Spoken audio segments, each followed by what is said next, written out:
Hello and welcome to the Irish History Podcast. My name is Finn Dwyer and this is The Norman Invasion Part 4, The Siege of Wexford and the Conquest of Leinster. In this gripping episode, the Norman invasion of Ireland gains pace with the arrival of hundreds of mercenaries from Wales. When they are unleashed on the battlefields of Ireland, we will see torrents of arrows and the thunder of mounted knights indicate that this invasion may well change Ireland forever. We pick up the story in this show where we left off in Part 3, as hundreds of Normans, led by the knight Robert FitzStephen, land in Bannow Bay, Ireland. Before we get into this enthralling story, I want to briefly mention something that will be of interest to you. As you may know, I have been recently organising tours of medieval Dublin. These tours are a unique chance to return to the Dublin of our long-dead ancestors in the late medieval period, where war and famine went side by side with daily life. Now, unfortunately, all the tours in July are booked up, but I have now added 2 more dates on the 8th and 22nd of August. Places are limited, so if you want to reserve yours, just go to irishhistorypodcast.ie/medieval tour. That's irishhistorypodcast.ie/medieval tour.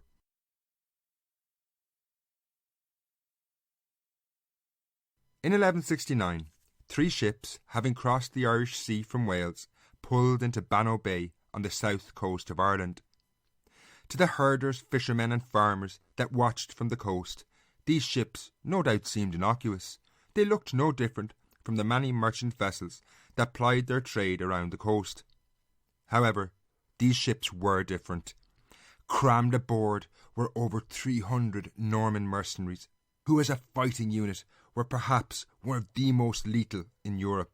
While this elite fighting force had ostensibly come to Ireland to fight for the one-time King of Leinster, Diarmait McMurrough, who had been deposed by his enemies, their ambitions knew no bounds.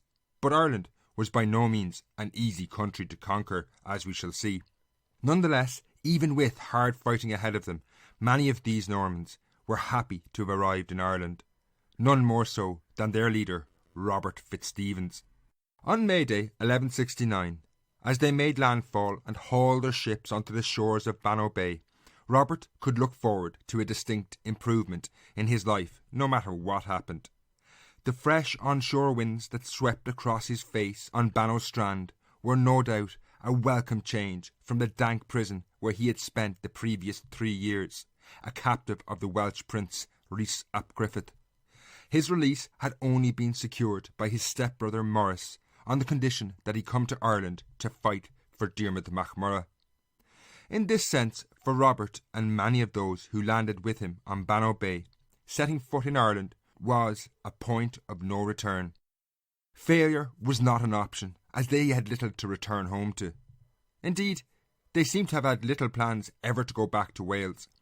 Diarmait McMurrough, the Gaelic king, had already pledged to FitzStephen the town of Wexford in return for his military service. That said, while they had left a fire in Wales, the frying pan Robert and his mercenaries had jumped into in Ireland was rather hot. Medieval Ireland in the 12th century was a pressure cooker of violence. The man he had come to fight for, Diarmait McMurrough, had numerous enemies, and the previous band of Normans who had come to Ireland to help him, led by Robert Fitzgodebert, did not last long before leaving to return home. FitzStephen was in a better position, however. As he looked around him during his first few hours in Ireland, a serious army was taking shape on Bannow Bay. The beach was a commotion as the weapons, armour, war horses and provisions of 300 men were being unloaded. Better still, back in Wales, another Norman knight, Maurice de Prendergast, was setting out with a further 200 men, while FitzStephen's brother Maurice was also preparing further forces. These were all just in advance for a much, much larger army still, under the Lord of Strigol, Strongbow, who was preparing to cross the Irish Sea the following year. Now, once ashore, one of the first things Robert FitzStephen did was dispatch word to the man who had induced him to come to Ireland, Diarmait McMurrough. The following day, before the Gaelic king arrived to see the troops he had hired, another 2 ships pulled into Bannow Bay. This was Maurice de Prendergast with over 200 men. The Normans at this point, in total, now numbered 40 knights, 60 men in mail, and 490 archers, not to mention their followers and attendants. When Diarmait McMurrough himself arrived with his own army of 500 men, his heart must have soared. Finally, things were looking up for Diarmait, who had been more or less on the run from his enemies for the previous 3 years.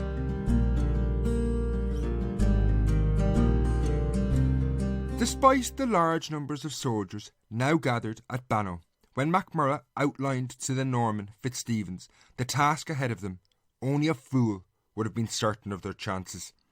Diarmait had numerous enemies, some of them powerful and dangerous men.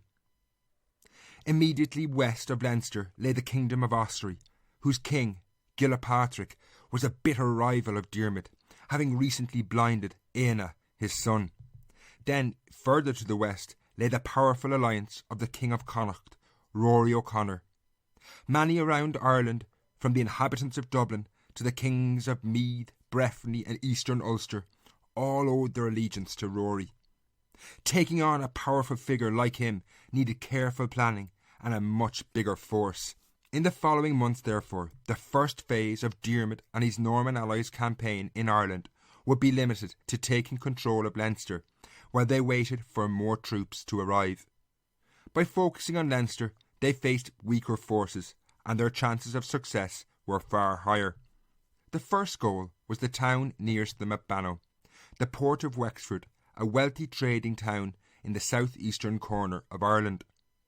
Taking this port would open a harbour close to Wales, but secondly, and perhaps more importantly, this had been the payment McMurrough had offered to FitzStephen, and it seems the Norman wanted his fee up front. However, this was easier said than done, as Wexford had stout defences.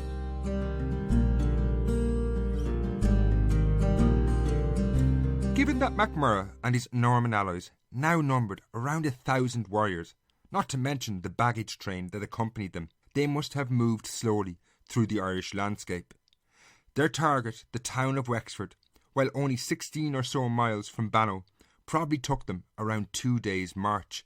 Keeping their impending attack secret was impossible in this scenario, and word of this army snaking its way to Wexford arrived well before McMurrough and his allies, giving the town's inhabitants time to prepare.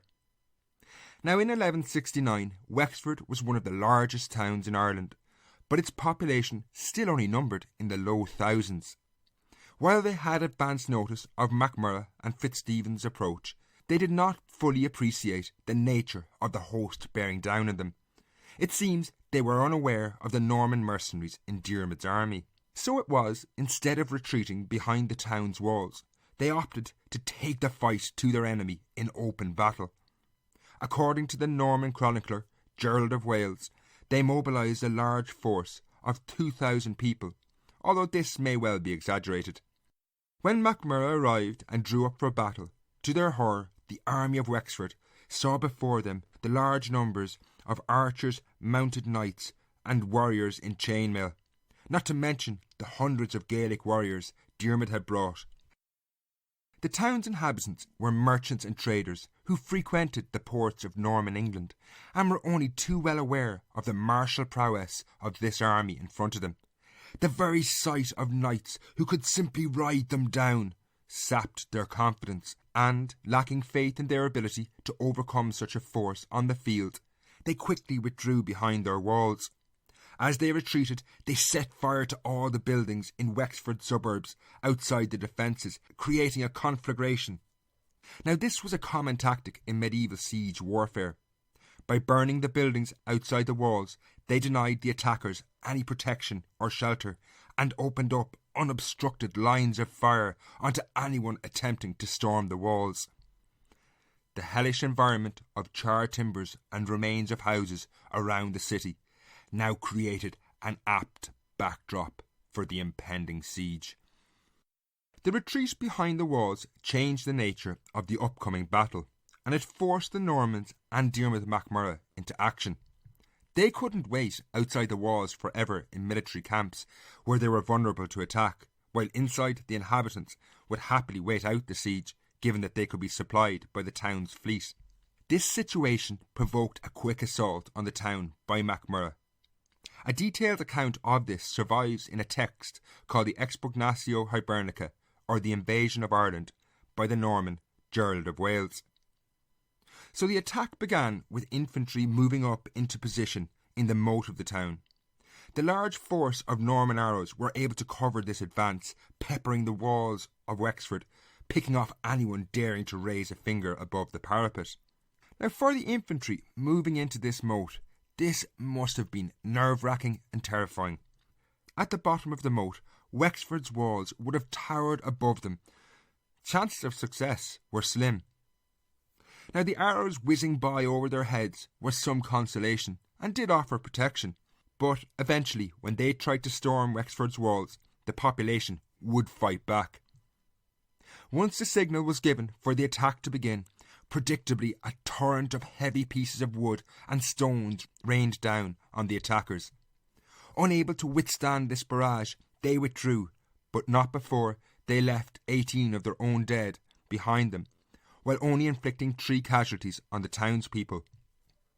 It was clear that Wexford would not fall easily. Unperturbed from the task at hand, the Normans and McMurrough now moved to undermine the defenders' resolve by burning the fleet of Wexford. It seems that Wexford had no docks at this stage and that the ships were merely pulled up on the shore, making them an easy target. Inside the walls, once the defenders saw the plumes of acrid smoke bellowing from the ships on the shore, their morale must have been seriously undermined. Their umbilical cord to the outside world had been severed. The following day, the army made preparations for a more planned assault. What this entailed is uncertain, but Gerald of Wales tells us they proceeded to the assault, better equipped, with their tactics more carefully thought out, supported by their skill as well as their military strength. Perhaps they had fashioned siege ladders or battering rams, but whatever it was, it seriously unnerved the defenders, and they sent forward peace messengers. And it's easy to see why they would. If Wexford was taken in an assault, they would receive no clemency. Its houses and markets would be sacked, and many of the defenders put to the sword. However, if they could negotiate a peaceful handover, they might have some chance of surviving and maintaining their wealth. So it was 2 bishops from Wexford met McMurrough outside the gates, and they surrendered the city on the condition that 4 prominent inhabitants were handed over as hostages. Once in possession of the town, Diarmait McMurrough fulfilled the agreement he had made to the Norman mercenaries in Wales in 1167, that if they came to Ireland, he would amply reward them. And he handed over Wexford to Robert FitzStephen, who was to rule it with his half-brother Maurice, who was on his way to Ireland. Meanwhile, another Norman who was with the host, Hervey de Montmorency, was awarded a large tract of territory along the south coast of Ireland.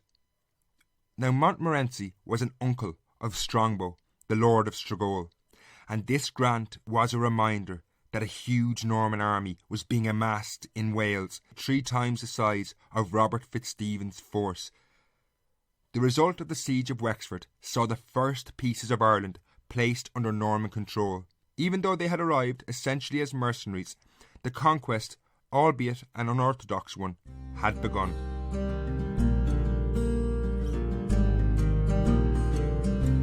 Having secured the port of Waterford, the Normans were now happy to wage war to restore Diarmait McMurrough to power as King of Leinster. The most immediate and serious threat to Diarmait was not actually within Leinster, but from the neighbouring kingdom of Ossory. Diarmait would never be secure while its king, Gilpatrick, maintained his power.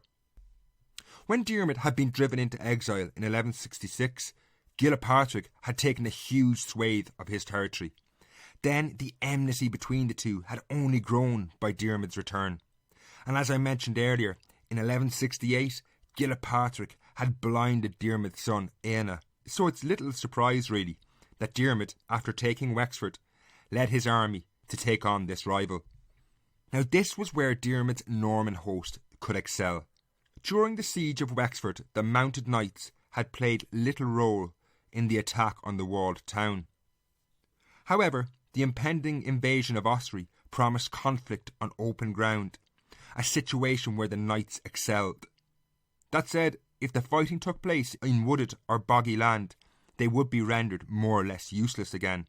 But the Normans, however, were masters of tactics on the battlefield, and they wouldn't get drawn into such an environment. Instead, they had strategies to lure Gilpatrick and his army into suitable ground. They began by feigning an attack on what was unsuitable territory, before then retreating. Naturally, in this situation, the army of Ossory, thinking that they were winning, followed in pursuit until they reached open ground. It was here that FitzStephen and his dozens of mounted knights could use the expansive open space and solid ground. They wheeled around and swept down on Gilpatrick's army. This was the first time heavy cavalry of this form had been deployed in Ireland, and it was devastating. What developed can only have been a truly terrifying experience for the victims. As the mounted knights bore down on Gilpatrick's force, the ground would have shaken underfoot. When they smashed into the Gaelic army, they simply rode them down. Amidst the chaos of horses trampling those who fell, the mounted knights rained blows with swords and maces as the tank-like horses shattered the army into ineffectual units. After this, the Gaelic Irish of McMurrough moved in with axes and routed the remaining disorientated warriors. This victory was brutal and total. Nevertheless, no matter how terrifying the cavalry had been, Gilpatrick did not submit. But arguably what was more important from Diarmait's perspective was that he had been eliminated as a threat. Diarmait could now move on with his campaign to secure his kingdom of Leinster. He next moved into modern Kildare, where, through raiding and devastation, the Normans subdued the powerful Phelan family there. At this point, perhaps feeling secure, he decided he would turn back on Gilpatrick. As Diarmait invaded Ossory again, it seems Gilpatrick had learned his lesson and withdrew into forests where the heavy cavalry could not follow. Diarmait at this point seems to have been happy enough with his first major campaign, and he returned to Ferns, the settlement where he and his family had been based for centuries. His allies had already proven their worth. Within a few short months, he had reasserted his authority in Leinster in pretty stunning form. He was already, no doubt, beginning to think about greater things and how and when he could take on the power of Rory O'Connor in the west. However, nothing in life is simple, and his dreams of greatness were burst rather suddenly when internal division and rancour spoiled his victory. Not long after Diarmait's great campaign in Ossory, the Norman knight Maurice de Prendergast announced that he was withdrawing from Ireland, along with the 10 knights and nearly 200 archers who had accompanied him. Why he did this is inexplicable, but for Diarmait McMurrough it was a potential disaster. At this point he was waiting on further troops from Wales under Strongbow, but if Maurice returned home, it could perhaps make Strongbow reassess his plans about coming to Ireland. Diarmait correctly perceived he had to act decisively, but the manner in which he dealt with de Prendergast was disastrous. As de Prendergast set out for Wexford to sail home, Diarmait sent word ahead of him that he was to be denied passage from the port. This was a really foolish move. Trying to force the hand of a soldier of fortune like de Prendergast was never going to work. The Normans simply upped the stakes, creating a very dangerous position for Diarmait. As a mercenary, Maurice de Prendergast had very little loyalty to Diarmait. So now, to force his hand, he decided he would switch sides and went to Gilpatrick, Diarmait's bitter rival, and offered his services. Gilpatrick, the King of Ossory, probably couldn't believe his luck, and certainly didn't look this gift horse in the mouth, and immediately took the Norman into his army. As the eventful year of 1169 moved towards its final winter months, Diarmait now suddenly looked a tad vulnerable, and things were about to get worse. Up to this point, the events I've been discussing were largely limited to the Kingdom of Leinster, and seemed to many just the latest round of interminable quarrels that dominated interdynastic politics in Ireland. However, by late 1169, Rory O'Connor, Ireland's most powerful king and King of Connacht, was increasingly nervous about the large numbers of Normans fighting for a man who had once been one of his greatest rivals. Indeed, it unnerved him to the point that he felt the need to act. Leading an army, he invaded Leinster, supported by Tiernan O'Rourke, his close ally, but also the kings of Meath and Dublin. All of these men were wary of a rise in Diarmaid's power. They had all kicked him as he had been on the way down, and no doubt feared retribution if he rose again. This massive force arriving in Leinster was more than a match for Diarmaid and his now diminished allies, given the Prendergast had defected to Gilpatrick. What would follow had the potential to determine Diarmaid's fate. In 1169, it had been intervention from Rory that had seen Robert Fitzgodebert leave Ireland, and worryingly, as this army pushed from Connacht into Leinster, many of Diarmaid's Gaelic allies saw which way the wind was blowing and began to abandon him. Luckily for Diarmaid, Robert FitzStephen did not have this luxury. FitzStephen couldn't really return home. All that awaited him there was a prison cell. So, with what forces remained, Diarmaid and FitzStephen now withdrew to an easily defended position outside Ferns. There, according to Gerald of Wales, he retreated with his followers within an area not far from Ferns, which was sealed off from sides by very thick forests, steep mountains, rivers and bogs, and which the nature of the terrain and its position made it extremely inaccessible. Here with FitzStephen he set about felling trees and logs joined together, broke up level ground with deep pits and trenches, prepared for their own sallies, hidden and narrow entrances and exits by tortuous routes, and in short made the terrain passable for himself and impassable for the enemy. When Rory O'Connor approached this hastily constructed but nonetheless formidable natural fortress, he wasn't too keen on an assault. This obstacle course that sounds like no man's land from World War I, with its pits and felled trees, would be an easy killing ground for Norman archers. Even though Rory heavily outnumbered McMurrough and FitzStephen, attacking such a position could be costly. Rory, though, had a distinct advantage. He had the Normans and McMurrough trapped in an albeit heavily defended spot, but still trapped nonetheless. He could simply starve his foe out and eradicate the Norman threat in Ireland. However, Rory O'Connor did not understand the situation unfolding before him. He had no idea about Strongbow amassing an army of over 1,000 warriors in Wales. Indeed, having grown up and lived in the west of Ireland in Connacht, Ireland's most isolated province, Rory's knowledge and understanding of the Normans in general was limited. Now this led to a litany of naive and disastrous decisions by Rory, who acted as if he was dealing with a minor interdynastic squabble in Ireland. He, however, was not. Indeed, according to Gerald of Wales, even at this early stage, the Normans had long-term plans in Ireland. According to Gerald, while FitzStephen was trapped in the camp he had built with McMurrough, he made a speech to buoy the spirits of his fellow Normans, in which he said, "Perhaps the outcome of this action will be that the 5 divisions of this island will be reduced to 1, and the sovereignty over the whole kingdom will devolve upon our race for the future." While the wording of this speech is probably apocryphal, the author was related and did know FitzStephen and his motives well.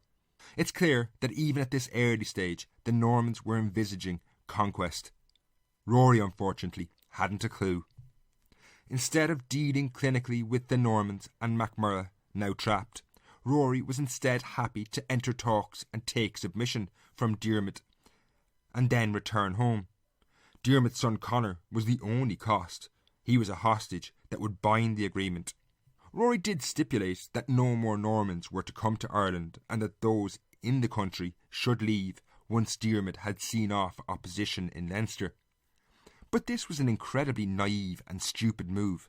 It had only been 2 years earlier, in 1167, when he had fought and defeated Diarmaid McMurrough and imposed a similar agreement on him, and McMurrough had just ignored it. The logical thing for Rory to do in 1169 would have been to eradicate the threat, given he had the chance. I think, though, some of those with Rory would have had a very different perspective on this situation. For example, Askill MacTurkle, the King of Dublin, had brought troops on this campaign, and he may well have counselled Rory to adopt a much more hostile approach to McMurrough and the Normans.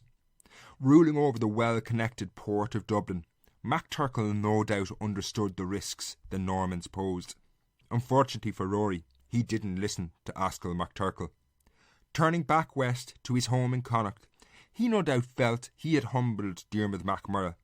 However, he didn't understand the game he was now playing. In reality, he had passed up one of the last great chances he would have to defeat the Norman presence in Ireland.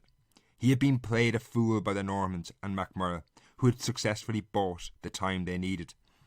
The most immediate loser was probably Diarmait's son, Conor, being taken back west with Rory.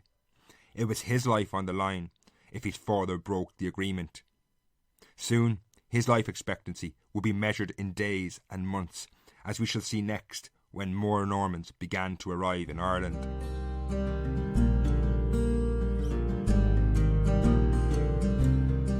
Shortly after Rory O'Connor withdrew from Leinster, yet another force of Normans were preparing to set sail for Ireland. This was not yet Strongbow, but instead Maurice Fitzgerald, stepbrother to Robert FitzStephen. They shared the same mother, a famous Welsh princess named Nesta.